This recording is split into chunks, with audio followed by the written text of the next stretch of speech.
저는 오늘 업무 분담 잘해 성공하라 하는 제목으로 함께 말씀의 은혜를 나누겠습니다. 열심히 취업 준비를 해서 좋은 회사에 입사한 사람이 있었습니다. 그런데 그는 몇 달이 되지 않아서 회사에서 퇴출당했습니다. 도대체 그에게 무슨 일이 있었던 것일까요? 그가 회사에서 잘린 이유는 자기가 할 일은 하지 않고 상관이 할 일을 한다는 것이었습니다. 그가 입사한 날, 출근한 첫날부터 상관이 시키는 일에 대해서 그는 못마땅하게 생각을 했었습니다. 그래도 처음에는 묵묵히 참으면서 자신이 할 일을 했습니다. 그런데 일주일이 지난 후부터는 그는 자신이 할 일에는 별로 신경을 쓰지 않고 상관이 하는 일에 사사건건 이의를 제기하면서 부딪혔습니다. 상관은 어이없어서 그를 타이르기도 하고 야단을 쳤으나 말을 듣지 않았습니다. 그래서 할 수 없이 다른 부서로 그를 옮겼습니다. 그런데 그는 거기에서도 마찬가지였습니다. 자기가 해야 할 일에는 별로 신경을 쓰지 않고 상관의 일에 문제를 제기하며 주제넘게 처신했습니다. 결국에 그는 회사에서 퇴출당하고 말았습니다. 사랑하는 여러분, 이 사람의 문제는 무엇입니까? 그것은 자신이 해야 할 일에는 무관심하고 상관이 해야 하는 일을 하려고 한다는 것이었습니다. 다시 말하면 업무 분담에 대해서 잘 파악하지 못하고 주제넘게 상관이 할 일을 자기 할 일처럼 생각하고 상관이 하는 일에 간섭을 했던 것입니다. 여러분, 요즘은 취직하기 너무 어려워서 이런 식으로 처신하는 사람이 거의 없을 것입니다. 아마도 정반대일 거리요.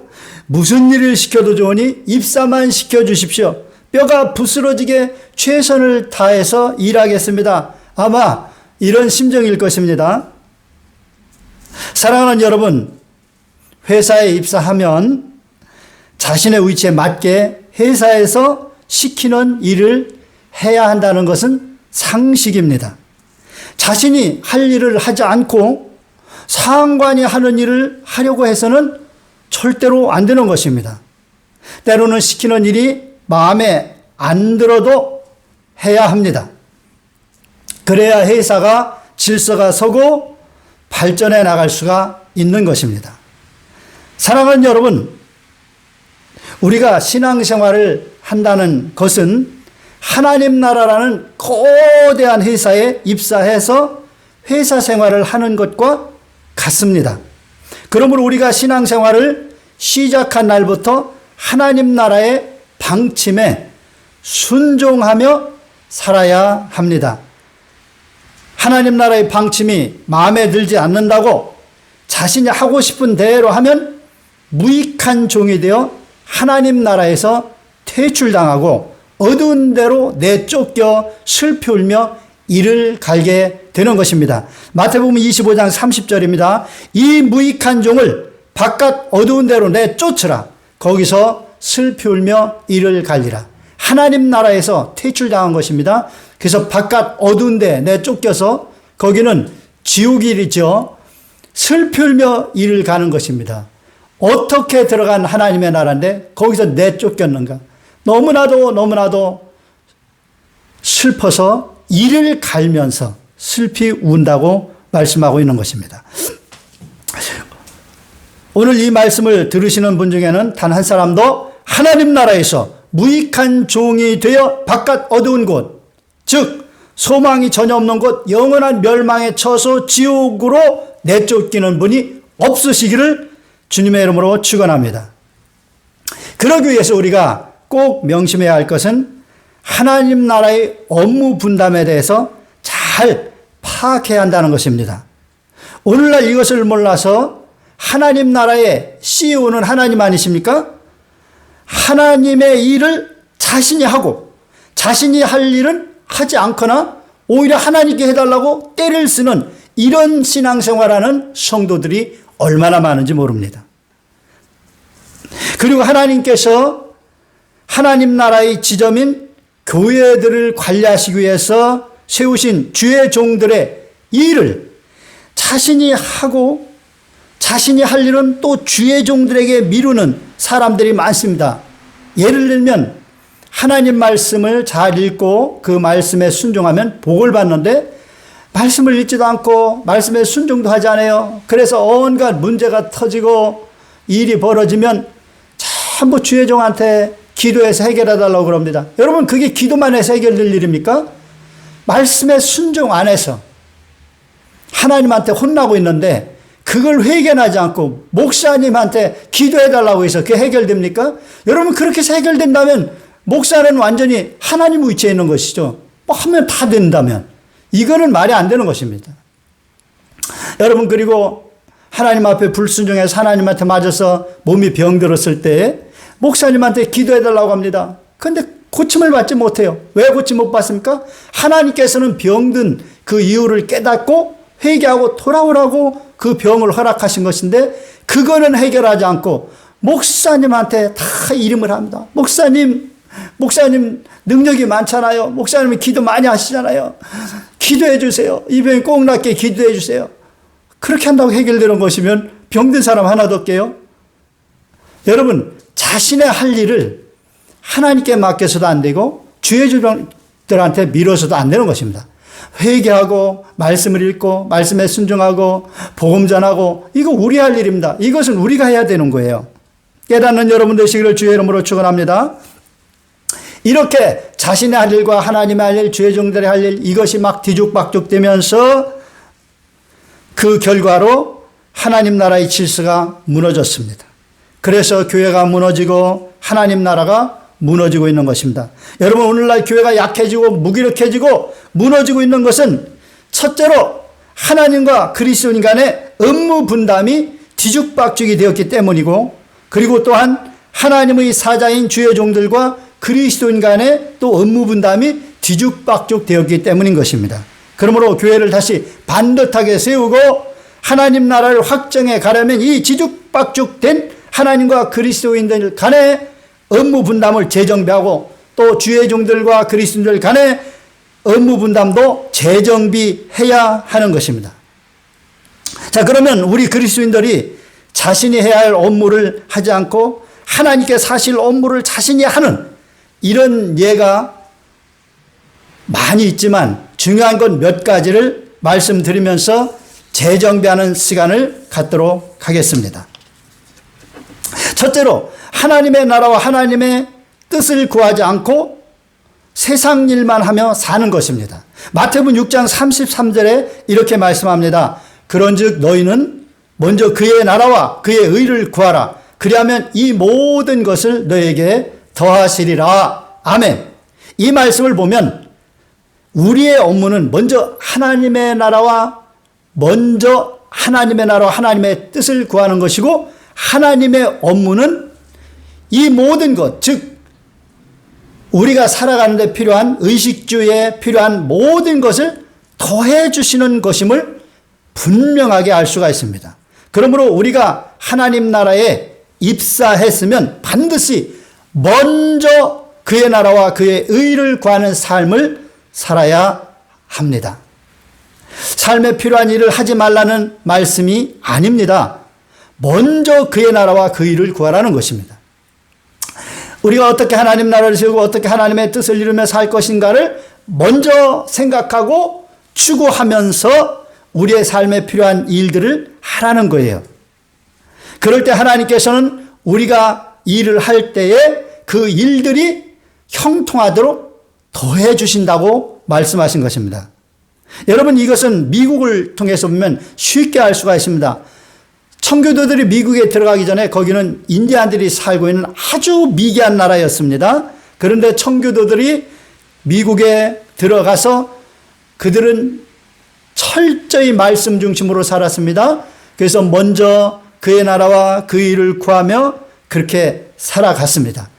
그 결과로 400여 년 만에 세계 최대의 강국이 된 것입니다. 그런데 여러분, 우리는 지금 어떻게 살아가고 있습니까?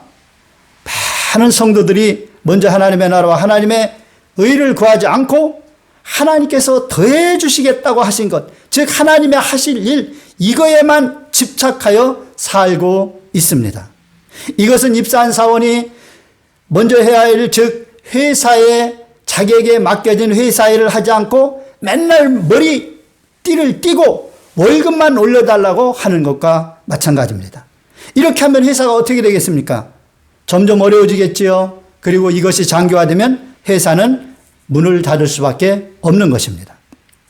사랑하는 여러분, 먼저 하나님 나라와 하나님의 뜻을 구하지 않고 머리에 붉은 띠를 두르고 하나님께 월급만 올려달라고, 이것 떼주시고 저것 떼주시고 부자 되게 해주시고, 그래서 뭐 하겠다는 겁니까? 세상 즐거움에 빠져서 하나님과 빠이빠이 하고 천국길도 놓치고 그렇게 살다간 망하는 것입니다. 그거 해달라고 머리에 붉은 띠를 띠고 결사투쟁하면서 매어 달리는 이런 식의 신앙생활을, 주객이 전도된 이런 잘못된 신앙생활을 하루속히 청산하시고 재정비하시기를 주님의 이름으로 축원합니다. 여러분, 우리나라 대기업들이 지금보다 훨씬 더 성장할 수가 있는데도 불구하고 그렇게 되지 못한 이유가 노조가 발목을 잡고 있기 때문이라고 합니다. 전문가들이 이렇게 분석을 해요. 물론 노조를 만드는 그것이 잘못은 아닙니다. 그거는 법적으로 돼 있는 거예요. 사측에서 함부로 하지 못하도록 노조가 결성돼서 적절하게 대항할 수 있도록 한 것이죠. 그것은 합법적인 것입니다. 그런데 문제는 귀족 노조가 되고 강성 노조가 되어서 회사의 발전에 발목을 잡고 있는 것이 문제입니다. 그래서 툭하면 파업을 합니다. 붉은 띠를 띠고 결사투쟁하면서 자기들의 탐욕을 관철시키기 위해서 회사야 망하든 말든 상관없다 막 투쟁을 합니다. 결국 회사가 망할 수는 없잖아요. 그래서 그들의 요구를 거의 수용해 주면서 그렇게 끝나다 보니까 회사가 점점 경쟁력이 떨어지게 되고, 그래서 다른 경쟁사들에게 밀려서 발전이 안 되는 것입니다. 근데 여러분, 지금 그리스도인들을 보면 귀족 성도, 강성 성도가 참 많은 것 같습니다. 먼저 그의 나라와 그 일을 구하지 않고 머리에 붉은 띠를 두르고 하나님께 결사투쟁을 하는 성도들이 많이 보입니다. 하나님 나라가 망하든 교회가 문을 닫든 별로 관심이 없습니다. 그저 자기 하고 싶은 것 마음껏 하고 세상적인 것 마음껏 누리기 위해서 하나님 앞에 이거 해달라 저거 해달라 생떼를 쓰면서 파업을 하는 것입니다. 그걸 안 해주면 교회 안 나가겠다고, 하나님을 떠나겠다고 하면서 실제로 또 주일 성수도 하지 않으면서 생떼를 쓰며 파업을 합니다. 이런 와중에 최근에는 코로나까지 덮쳐가지고 교회를 파괴하려는 세력들이 지나치게 비대면 예배를 강요하자 옳거니 잘되었다 하면서 이제는 코로나를 이유로 교회도 나가지 않으면서 하나님께서 이것도 안 해주고 저것도 안 해주고 안 해준다고, 그것만 자기가 아는 것은 자기가 마땅히 하나님 나라라는 이 거대한 조직 속에서 해야 될 일, 그것을 하지 않고 하나님께서 안 해주는 것, 그거에 대해서만 이의를 제기하면서 파업을 하고 있는 것입니다. 참으로 안타까운 일입니다. 그런데 여러분, 우리가 알아야 될 것은 하나님은 언약의 철저한 분이시라는 것입니다. 그러므로 우리가 먼저 그의 나라와 그 일을 구하지 않으면 우리가 아무리 때를 써도 하나님은 들어주시지 않습니다. 하나님 앞에 파업은 절대로 통하지 않습니다. 세상에는 파업이 필요해요. 왜냐? 이 사측, 이 회사를 경영하는 경영주, 이 회사 측의 회사를 경영하는 그 측의 사람들이 인간인지라 얼마든지 잘못할 수 있기 때문에 그렇습니다. 그런데 하나님은 어떤 분입니까? 공의로우시고 정의로우시고 전혀 실수도 없고 잘못이 없는 분이십니다. 그러므로 하나님 앞에는 파업이 안 통하는 거예요. 왜? 하나님이 잘못이 없기 때문에. 우리가 잘못해서 모든 문제가 있는 것이기 때문에 파업으로 하나님 앞에서 문제를 해결하려고 해서는 안 되는 것입니다. 그런데도 이걸 잘 몰라서 너무나도 많은 그리스도인들이 자기가 잘못한 건 깨닫지 못하고 하나님이 안 해준다고 파업을 하고 교회도 안 나가고 하나님을 떠나겠다고 그러는데, 이렇게 해서 성도들이 파업에 들어가면 이제 주의 종들이 비상이 걸립니다. 그래서 파업하는 성도들을 찾아가서 어려우면 힘들면 하나님께서 해결 안 해준다고 마음에 그렇게 시험에 들지 마시고 교회에 와서 같이 우리 기도하자고, 기도하면 하나님께서 반드시 해결해 주실 것이라고 달래도 보고 권면도 하지만, 이거 한두 번 겪어본 일이 아니잖아요. 자신들이 잘못해서 하나님이 역사를 안 하시는데 여러 번 해봤는데 안 되니까 이제 아예 말도 듣질 않습니다. 그래서 요즘은 주의 종들이 참 너무나도 힘들고 어렵습니다. 예레미야처럼 홀로 눈물을 뿌리면서 기도하고 있습니다. 이스라엘이 망할 때 예레미야 선지자가 그렇게 하나님의 뜻을 외치고 회개하고 돌아오라고 그렇게 외쳐도 그들은 돌아오지 않아서 망했습니다. 세상 마지막 때도 똑같습니다. 그래서 이제는 주의 종들이 눈물을 흘리며 기도하는데 성도들이 꿈쩍도 하지 않고 정말로 세상 끝날이 눈앞에 아주 가까이 다가와 있음을 느낍니다. 사랑하는 여러분, 날마다 말씀 읽기에 힘쓰고 기도에 힘써서 성령 충만 받으시기를 바랍니다. 그래서 우리가 해야 될 일, 예수님께서 유언같이 남기고 가신 지상명령을 힘써 준행해야 됩니다. 그리고 먼저 그의 나라와 그 일을 구하면 하나님께서는 모든 것을 더해 주시는 거예요. 이렇게 우리가 할 일 제대로 하고 하나님께서 기뻐서 하나님께서 약속하신 축복을 주셔서 우리가 하나님의 은혜로 세상의 모든 어려움을 이겨내고 필요한 모든 것을 체험받고 승리하며 사는 삶을 사는 여러분 되시기를 주님의 이름으로 축원합니다. 둘째로, 기억해야 할 것은 쉽게 잊고 잊어야 할 것은 오래 기억하는 것입니다. 요즘 청개구리 신앙생활하는 성도들이 많은 것 같습니다. 하나님께서 기억하길 원하시는 것을 쉽게 잊고 빨리 잊기를 원하시는 것은 오래오래 기억을 합니다. 청개구리처럼 정반대로 합니다.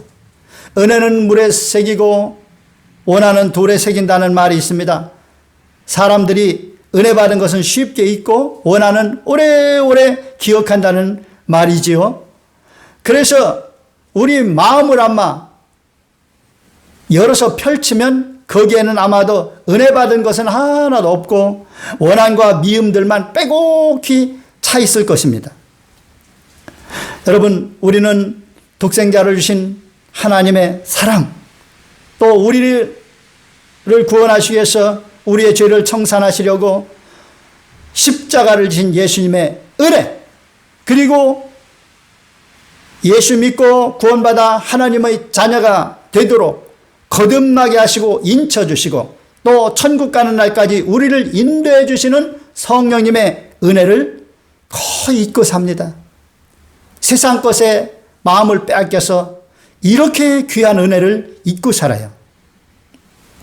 그리고 하나님께서 잊고 살라고 하신 나쁜 기억들을 우리 마음의 방 구석구석마다 가득가득 채우고 삽니다. 가족이나 친구에게 입은 상처들, 돈을 많이 잃은 아픈 기억들, 좋은 사람들을 잃은 기억들, 시련의 아픔들, 눈에 흙이 들어가기 전 절대로 용서하지 못하겠다고 하는 그 원수 때문에 당한 그 고통스러운 일들, 그 수많은 고통의 날들, 실직의 아픔들, 삶에 대한 염려와 불안, 염려, 근심, 이런 것들, 이런 것 하나님께서 잊으라고 말씀하신 것인데 이런 것들로 마음을 가득 채우고 수많은 원한과 미움과 불안과 두려움으로 그렇게 마음을 가득 채우고 어리석게 살아갑니다. 하나님께서는 이 모든 것들이 우리에게 무익하고 우리의 행복을 다 빼앗아가기 때문에 모두 다 잊으라고 하신 것입니다. 여러분, 우리는 먹고 입을 것만 있으면 족한 거예요. 우리가 이 세상은 나그네 인생입니다. 잠시 있다가 저 영원한 그 아름다운 천국으로 가는 거예요. 그러니까 현재 내가 먹고 입을 것만 있으면 기뻐하고 감사하며 살아야 된다는 겁니다. 과거에 있었던 그 수많은 아픔들, 그 원한들, 나를 힘들게 했던 그 원수들, 그것 때문에 지금의 행복을 빼앗기지 말라는 거예요. 하나님께서 이런 것을 다 잊으라고 말씀하신 것은 우리를 위해서 그렇게 하신 것입니다. 그런데 우리는 어떻습니까? 청각이 우리처럼 꼭 정반대로 하고 있습니다. 기억해야 될 것들은 다 잊고 잊어야 할 것들은 열심히 기억하고 삽니다. 여러분, 우리 기억은요, 생각을 거듭거듭 반복하면 반복할수록 이것이 선명해지고 견고해서 오래갑니다. 그럼 우리가 잊어야 될 것을 다 기억하고 기억해야 될 것을 다 잊는 그 이유는 뭐냐? 잊어야 될 것을 잊어야 되는데 자꾸 반복해서 생각하니까 기억되고 더 선명하고 더 오랫동안 이걸 기억하는 것입니다. 그러므로 여러분, 오늘부터 이제 잊어야 될 것들이 생각이 나면 즉시 생각을 딴 데로 돌리십시오. 기억해야 될 것으로 생각을 돌리십시오. 누가 내게 베풀으신 은혜, 하나님의 사랑, 하나님의 구원의 은혜, 성령님의 역사하심, 하나님의 수많은 좋은 약속들, 이런 것으로 우리 생각을 돌리면 어때요? 기쁨이 샘솟고 모든 염려, 근심, 불안, 공포, 두려움이 다 사라지는 것입니다. 그렇게 하며 살라고 하나님께서 말씀하셨는데 왜 청개구리처럼 거꾸로 하며 살고 있는 것입니까? 어떤 사람은 말합니다. 다른 것은 다 잊어도 그 왼수는 잊을 수가 없다. 내가 그 원수를 죽이지 않고는 도저히 살 수가 없을 것 같다. 그래요. 철천지 원수가 있습니다. 그런데 하나님께서는 원수를 우리가 갚지 말라고 하십니다. 원수 갚는 것은 하나님께 있다고 말씀하시면서 내가 갚을 테니까 너희들은 원수 갚으려고 하지 말라고 말씀하십니다. 로마서 12장 19절로 21절입니다. 내 사랑하는 자들아, 너희가 친히 원수를 갚지 말고 하나님의 진노에 맡기라. 기록되었을 때 원수 갚는 것이 내게 있으니 내가 갚으리라고 주께서 말씀하시니라. 내 원수가 줄이거든 먹이고 목마르거든 마시게 하라. 그리함으로 내가 숯불을 그 머리에 쌓아 놓으리라. 악에게 지지 말고 선으로 악을 이기라. 아멘. 하나님께서는 사랑하는 자녀들이 원수에게 당한 것만 해도 속이 상하십니다. 그래서 그 원수를 당장에 박살내실 수 있는데 하나님은 더 좋은 뜻으로 해서 그 원수가 개과천선하기를 기다리시는지도 모릅니다. 그러므로 그 원수에 대해서는 하나님께 맡겨야 되는 거예요. 그런데 우리가 그 원수 때문에 당한 것만 해도 하나님께서도 속상한데 우리가 원수를 갚겠다고 밤을 하얗게 새우면서 또 고통을 당하고 불면증에 걸리고 몸이 다 망가지고 원수를 갚겠다고 또 우리가 그 악한 것들을 생각하면서 우리의 기쁨을 다 빼앗기고 행복을 다 빼앗기고 또 그 원수를 갚겠다고 우리가 마땅히 해야 할 일, 또 그리고 할 수 있는 그 귀하고 가치 있는 일들을 하지 못하고 세월을 허망하게 다 날려보내는 이런 일들을 참아 보실 수가 없어서 우리에게 말씀하시는 것입니다. 내 사랑하는 자들아, 너희가 원수 갚지 말고 내게 맡기려무나. 원수 갚는 것과 같은 이 힘든 일들은 내가 할게. 내가 잘할 수 있어. 너희가 원수를 갚겠다고 하다가 너희까지 악한 사람이 되는 것을 내가 어찌 두고 보겠느냐. 그리고 내가 원수를 갚겠다고 하는 그 방식은 선한 방법이 아니란다. 나중에 너에게 더 큰 고통을 가져올 거야. 그러니 나만 믿고 내게 맡겨. 내가 선하게 해결해 줄게. 그리고 너는 마음 내키지 않겠지만 내 원수가 줄이거든 먹이고 목마르거든 마시게 해서 그 머리에 숯불을 쌓아 놓는 거야.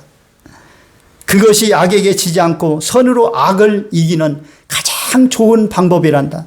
이렇게 하나님께서는 우리에게 말씀을 하신 것입니다. 여러분, 사랑의 원자탄으로 불리는 손양원 목사님 두 아들을 잃었습니다. 하루아침에 두 아들을 잃었어요. 그런데 그 자기 두 아들을 죽인 그 원수가 이제 잡혀서 즉결심판에 넘어져서 사형을 당할 위기에 있을 때 손양원 목사님은 탄원서를 내서 그를 구해냅니다. 그리고 두 아들 대신에 그를 양자를 삼아요. 그리고 그를 목사님으로 키우셨습니다. 여러분, 이 얼마나 아름다운 일입니까?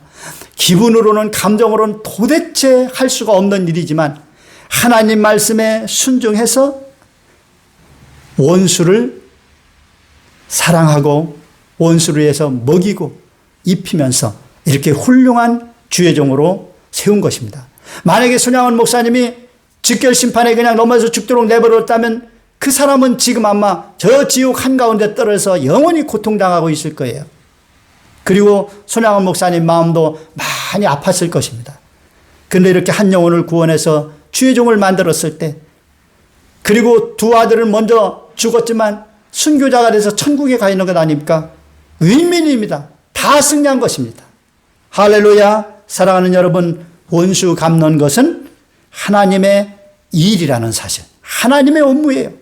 여러분의 업무가 아닙니다. 그러니까 하나님께 맡기십시오. 그리고 여러분은 대신에 원수에 대한 여러분의 업무가 있습니다. 그것은 뭡니까? 원수가 배고파하면 의정부 부대찌개 사서 먹이고, 목마르다고 하면 달콤한 망고 주스를 따라서 마시게 하는 것입니다. 물론 우리의 감정으로, 우리의 기분으로 참 힘들고 어렵습니다. 그러나 이것을 하고 나면 여러분에게 하나님의 큰 은혜와 축복이 임하게 되는 것입니다. 자, 세 번째로 선악을 판단하면서 재판관 노릇하는 것, 이것이 문제입니다. 이것은 우리의 일이 아닙니다. 이것은 하나님의 일이에요. 이것이 뒤죽박죽된 것입니다. 사랑하는 여러분, 재판관은 오직 하나님 한 분뿐이십니다. 하나님만이 법을 만드시고 재판하십니다. 그러므로 우리는 서로 비방하거나 판단하거나 정죄하는 일을 해서는 안 됩니다. 야고보서 4장 11절로 12절에 말씀합니다. 형제들아, 서로 비방하지 말라. 형제를 비방하는 자나 형제를 판단하는 자는 곧 율법을 비방하고 율법을 판단하는 것이라.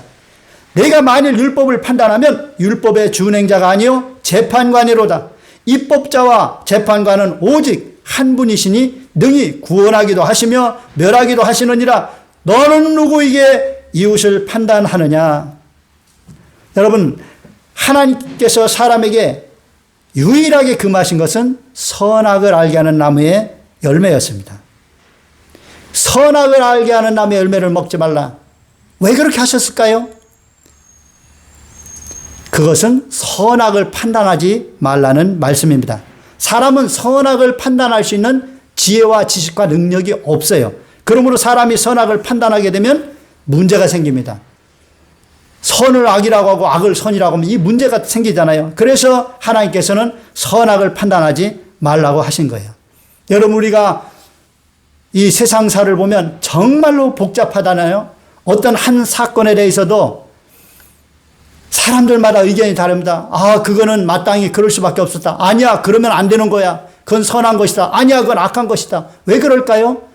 그 모든 일에 종합적으로 관련된 그 원인, 인과관계, 그런 것을 다 따져서 살펴야 되는데 우리가 그것을 다 알 수가 없어요. 그러나 하나님은 다 아십니다. 어두운 곳, 사람의 저 의중, 그 마음속 깊은 곳에서 어떤 생각을 해서 그런 것들이 모아져서 어떤 일이 터졌는지 다 아셔요. 그러니까 하나님만이 정확히 알기 때문에 하나님만이 사람을 판단하고 심판하고 정죄하실 수가 있는 거예요. 그러면 우리는 어떻게 해야 됩니까? 그런 것에 대해서 판단하고 비판해서는 안 되고, 우리는 그저 옳은 것은 옳고 옳지 않은 것은 옳지 않다. 그리고 하나님 말씀, 선악의 판단의 기준되는 하나님의 말씀에 비추어서 잘못되었을 때 이건 이렇게 잘못된 것이라고 하나님 말씀이, 하나님의 판단이, 하나님이 이렇게 말씀하십니다. 이것만 알려주면 되는 거예요. 우리가 그를 비난하고 그를 미워하고 정죄하고 이럴 자격이 우리에게 없습니다. 우리 눈에도 들보가 있는데 남의 눈에 있는 티끌을 빼겠다고 그를 비난하고 정죄하고 이거 하지 말라는 것입니다. 사랑하는 여러분, 선악을 알게 하는 나무의 열매를 아담이 따먹은 후에 아담의 후손인 모든 인류는 아주 본능적으로 선악을 판단하는 이 심판을 하는 이런 경향이 있습니다. 그런데 이것을 우리가 멈춰야 됩니다. 그러므로 사랑하는 여러분, 오늘부터 재판관 노릇을 멈추시고 오직 말씀의 준행자가 되시기를 축원합니다. 부부간에도 재판하는 것을 멈추십시오. 부모와 자식들 간에도 재판하는 것을 멈추십시오.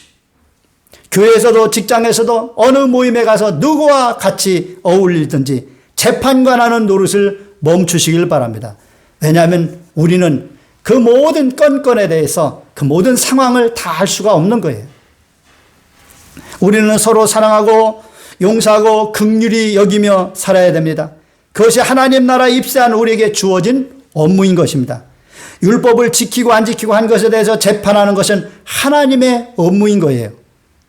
우리는 율법을 솔선수범하여 지키되 다른 사람이 지키지 않는 것을 보면은 그를 정죄하고 판단할 것이 아니라 하나님 말씀에 비춰서 이것은 틀린 것 같으니 그렇게 하는 것은 좋지 않습니다. 이렇게 바로되도록 사랑의 마음으로 권면하고 그 잘못을 덮어주고 허물을 덮어주고 사랑으로 품어야 되는 것입니다. 성경은 정확하게 이렇게 살라고 말씀하고 있는데 우리는 어떻습니까? 누가 잘못하는 것만 보면 침소부응대해가지고 그냥 죽일 듯이 달려들어서 비난하고 정죄합니다.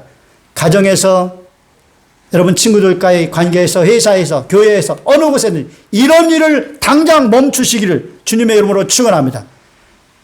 정확하게 심판하실 분은 하나님밖에 없기 때문에 하나님께 맡기시기를 바랍니다. 사랑하는 여러분, 코로나 때문에 많이 힘들고 어렵습니다.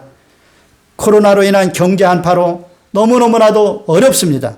그래도 우리에게 소망이 있는 것은 이 모든 문제를 넉넉히 해결해 주시는 하나님 아버지께서 계시기 때문입니다. 그런데 그 하나님 아버지께서 계신데 왜 우리에게 이런 문제가 지속되는 것일까요? 우리가 할 일을 하지 않고 우리가 할 일을 하나님께 떠넘기고 하나님이 하실 일을 우리가 하겠다고 난리를 치며 뒤죽박죽된 질서가 깨진 업무 분담이 완전히 뒤엉킨 이런 삶을 이런 신앙생활을 하고 있기 때문입니다. 그러므로 이것을 오늘 정리해야 됩니다. 이 모든 문제를 다 해결하고 우리가 승리하기 위해서는 하나님의 능력으로 이 모든 문제를 해결하고 우리가 승리하며 형통하는 삶을 살기 위해서는 먼저 하나님의 나라와 하나님의 의를 구하며 하나님께서 더해 주시는 축복을 받는 삶을 살아야 합니다. 그리고 우리 마음속에서 하나님께서 이지라 가신 모든 것들은 다 깔끔히 쓸어내고 하나님께서 기억하라고 하신 것들만 차곡차곡 채워서 마음을 채워야 됩니다. 특히 원수 갚는 것을 하나님께 맡기고 원수를 사랑해야 됩니다. 그리고 아무도 판단하지 말고 정죄하지 말고 긍휼히 여기고 허물을 덮어주고 위로하고 격려하면서 서로 사랑하며 힘을 내서 살아가야 됩니다. 오늘부터 하나님께서 우리에게 맡기신 업무를 바로 깨달아 행하고 하나님의 은혜와 축복을 넘치게 받는 여러분 되시기를 주님의 이름으로 축복합니다.